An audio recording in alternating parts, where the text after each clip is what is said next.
भारत माता की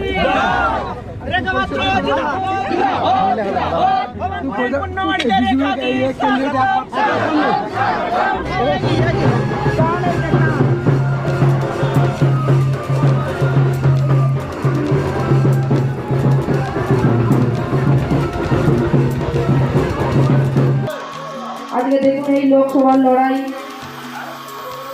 এই লড়াই আমার একার নয়, এই লড়াই আপনারা সাহায্য করেছিলেন বলে আজকে আপনাদের আশীর্বাদ পেয়েছিলাম বলে আজকে এই লড়াইয়ে আসতে পেরেছি। আজকে আপনাদের সামনে এসে আপনাদের সামনে দুটো কথা বলতে পারছি। আমি একটা কথা বলবো আপনাদেরকে, এই বর্ষিয়ার লোকসভার প্রার্থী মাননীয় মোদীজি আমাকে বললো আপনারাই প্রার্থী এই লোকসভার, আপনাদের মুখ হয়ে আপনাদের পাশে থেকে এই লড়াইটা দিতে পারছি, এটার জন্য আমার খুবই ভালো লাগছে। আর আজকে আপনাদের জন্য আপনাদের পাশে এসে আপনাদের সাথে এই লড়াইটা দিতে পারবো, যেন আরও খুশি হচ্ছি। দেখুন আমাদের একটাই লক্ষ্য থাকবে, সেটা হলো আমাদের এই তৃতীয়বারের মতো আবার মোদিজিকে প্রধানমন্ত্রী করা। আজকের শেখ শাহজাহান উত্তম সর্দার, আপনারা এই কথাটা কিন্তু বাংলার এমন কোনো মানুষ জানে না তা নয়, প্রত্যেকেই জানেন। মানুষ আজকের এই পশ্চিমবঙ্গের মানুষ কোন পরিস্থিতির ভিতর থেকে যাচ্ছে। আমরা যদি একসাথেই আমাদের এই লড়াইটা দিতে পারি এই লোকসভা বর্ষিয়ার লোকসভাটিকে নিয়ে, তাহলে আমরা হয়তো আজকের মাথার উপর একটা সুরক্ষা, দেখুন মাথার উপর বলে না যে একটা ছাদ, মানুষের খাবার হোক না হোক একটা ছাদের প্রয়োজন। তা আমাদের মনে হয় এই ছাদটা আমাদের এই মাননীয় প্রধানমন্ত্রীজি, আজকের যে ছাদটাকে আমাদের এই বর্ষিয়ার লোকসভায় আনা খুবই প্রয়োজন।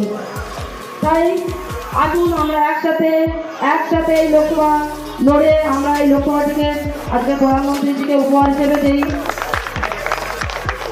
আর এই লড়াইটা আমার একা নয়, আপনাদের প্রত্যেকের, এই লোকসভার এই বর্ষিয়ার লোকসভার প্রত্যেকটা মানুষের লড়াই।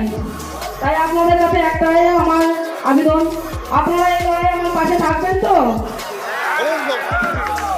দেখুন শুধু আমি আমার এই হিন্দু সম্প্রদায় মা বোনেদের কথা বলছি না, কিন্তু এখানে যখন হিন্দু সম্প্রদায় মা বোনেরা আছে, আশেপাশে আমার মুসলিম সম্প্রদায় বাবা ভাই বোনেরা প্রত্যেকেই আছেন, আদিবাসী সম্প্রদায়ের থেকেও আছেন, প্রত্যেক সম্প্রদায়ের থেকে আছেন। তো প্রত্যেকে আমি একটা কথা বলবো, এই লড়াই এই হিন্দু বোনটার একার নয়, এই লড়াই প্রত্যেকের, আপনার আমার প্রত্যেকের লড়াই।